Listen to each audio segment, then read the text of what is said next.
the King of Kings, the Lord of Lords, the Alpha and Omega. That's whose daughter you see right here. And I know I look so beautiful. I know I look so good.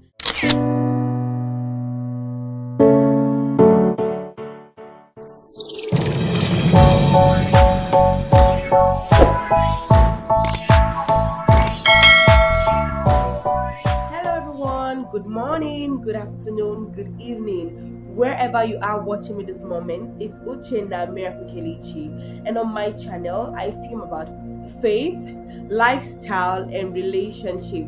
If you are a returning subscriber like you always do, God bless you tremendously for always coming out to support me. Thank you so much. But if you're new, thank you. I'm so elated to have a newbie, a new family member. So you're welcome. Kindly go ahead, subscribe to my channel, please, and hit the notification bell right beside the subscribe button so you get notified each and every time I post a video here. Thank you so much in advance. God bless you. All right, you all have.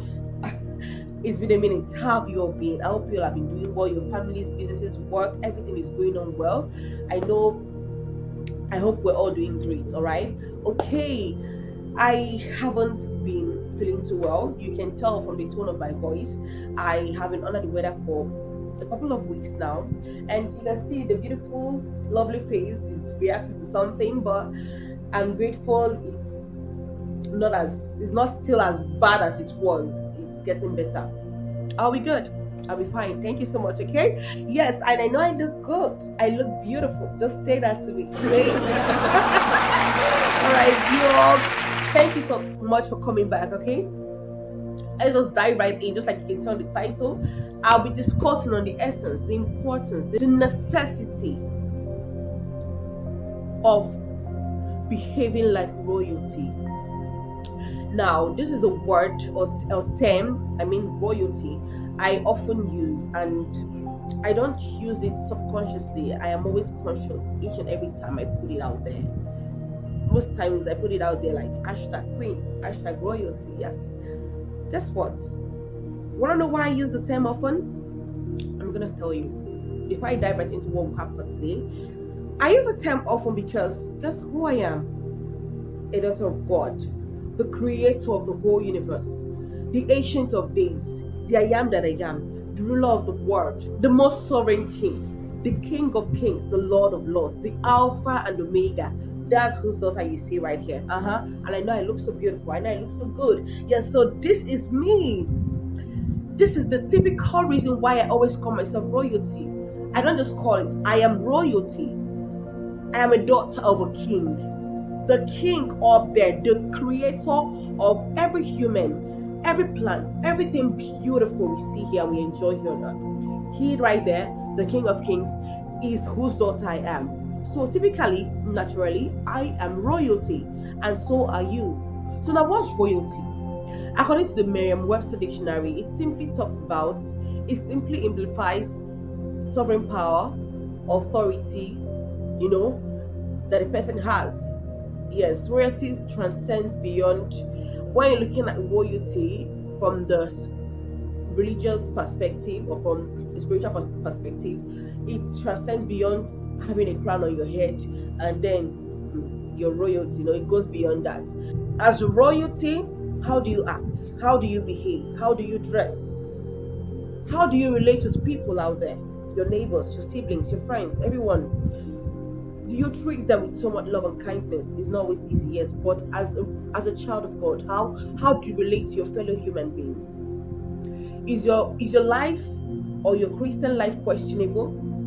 The way you dress, does it really depict royalty? The way you talk, the way you react to things, does it really depict royalty? These are many more questions that what you should ask yourself. Royalty, I'm royalty. I am fearfully and wonderfully made. I am made in the image of God, and so are you. So, the way you speak, are your choice of words critically chewed before you spill them out of your mouth? Your actions and reactions, are they critically thought after before you spew them out, or you express them rather?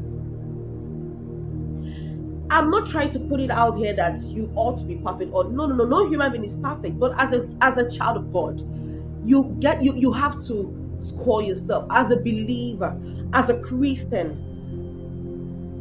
whose child you are.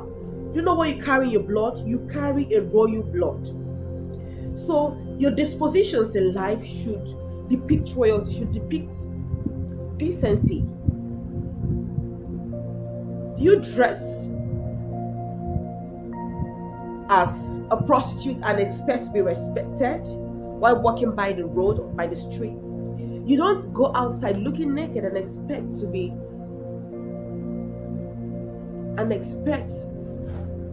decent people, most cases, trust me, most cases, to walk up to you and want to have a reasonable conversation with you.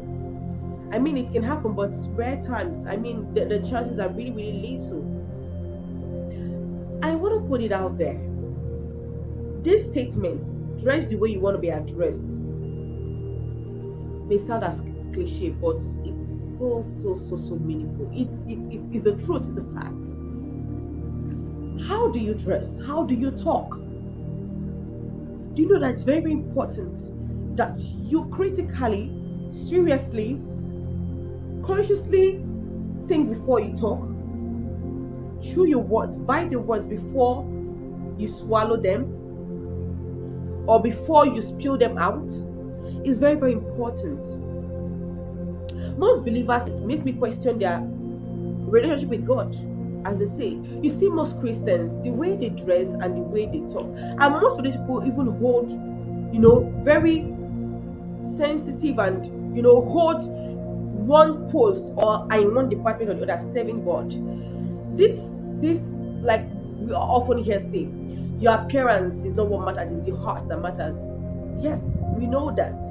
But before people get to see what the intent of your heart is by the way you talk, they first of all see your appearance.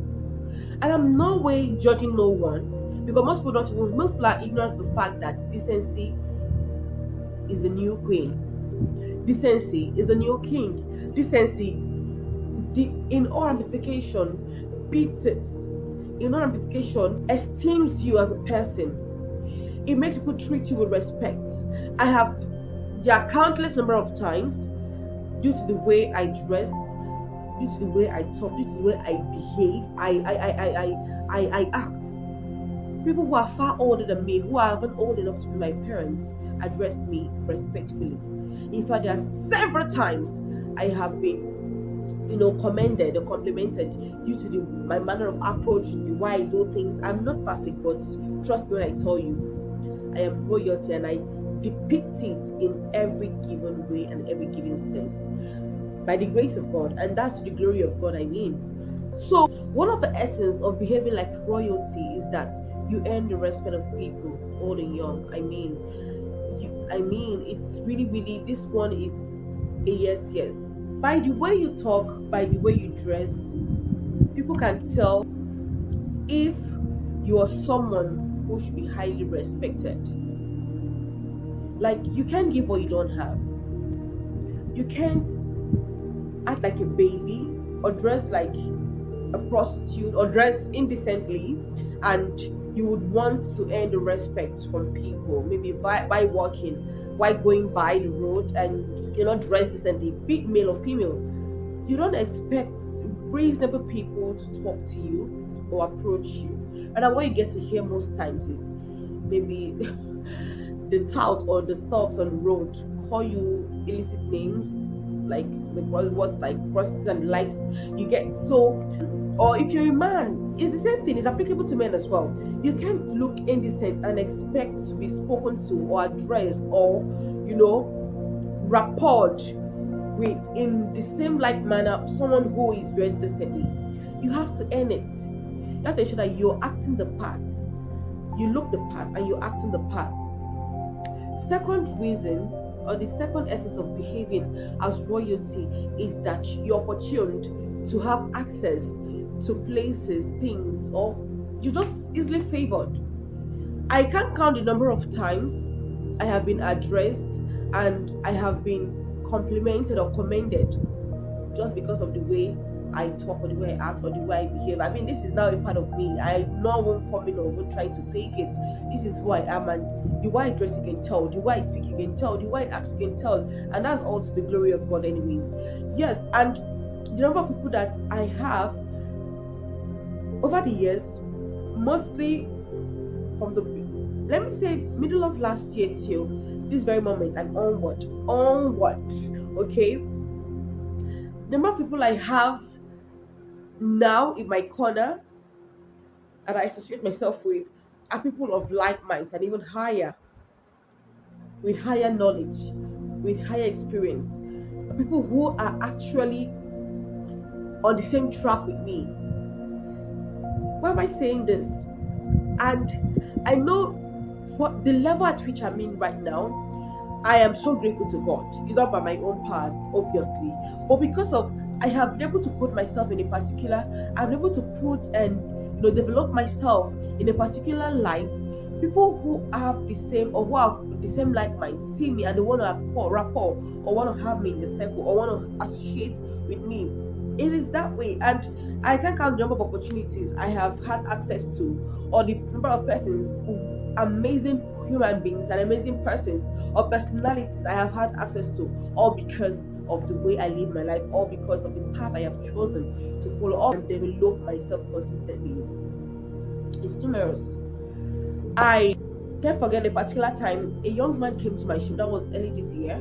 Yeah, he came into my shop to buy some items, and then after buying, while he was buying the items, this several, I mean, this happens almost every day or every week, yeah, but this one was really profound. And then he asked me, pending the particular environment where we do our business is not a posh or poised looking place, like a market area. And I think the man was really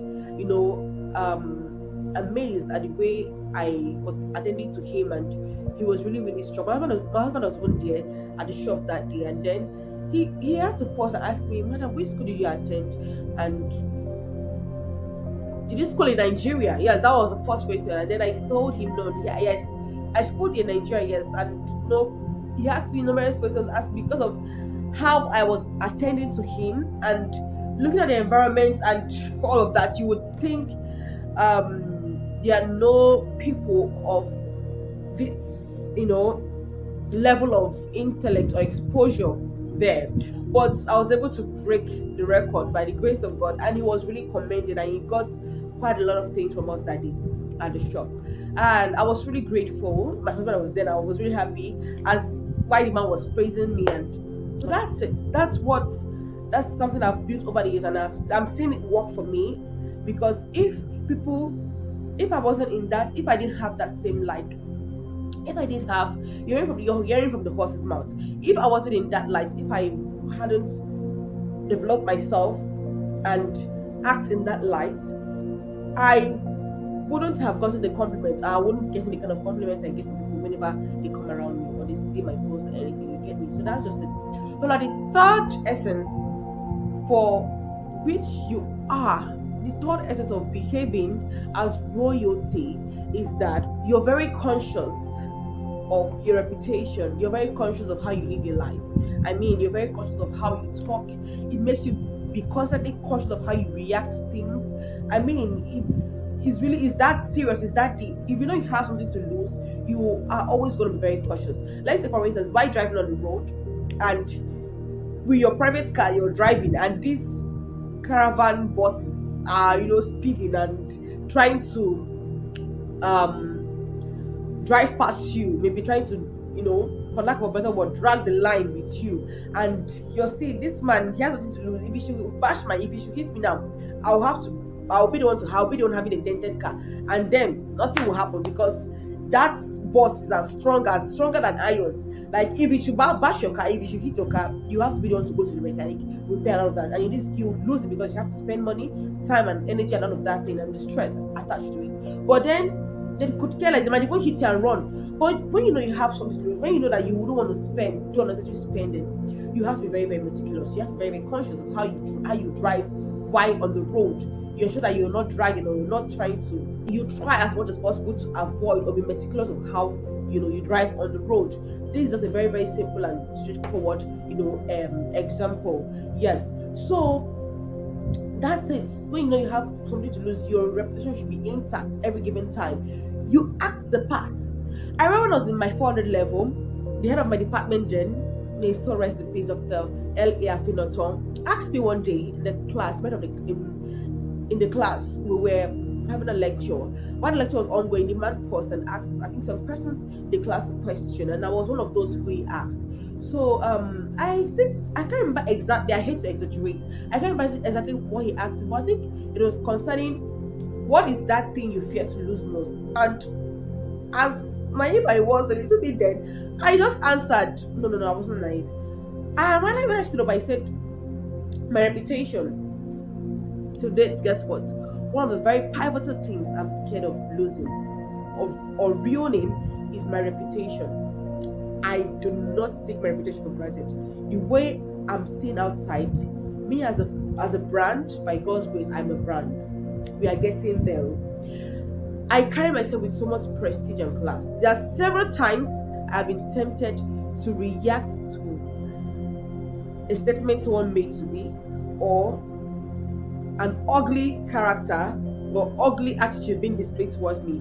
But when I remember whose child I am, who I am as a person, and who I'm married to, and my reputation in general, I tend to, I tend to arrange my clothes. I tend to, put myself in order and say, remember who you are.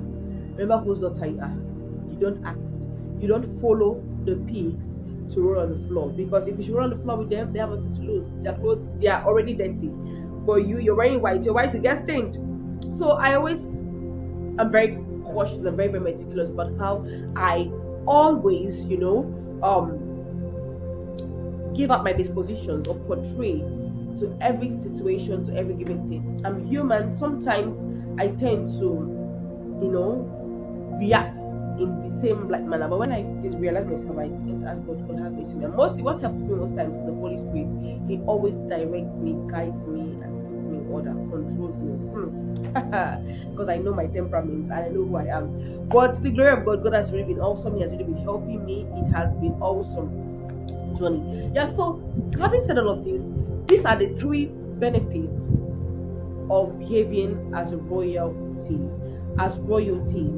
There are so many more, but I just wanted to put it short and simple. These are the very, very important ones. So having said all of this, I hope you enjoyed this video. I really would love it if you can go on and subscribe. Please subscribe to my channel, okay? You'll have been amazingly supportive. And if you're newbie, kindly go ahead, hit the notification bell right beside the subscribe button, like my video, and kindly share it. Kindly subscribe, share. Please, and God bless you.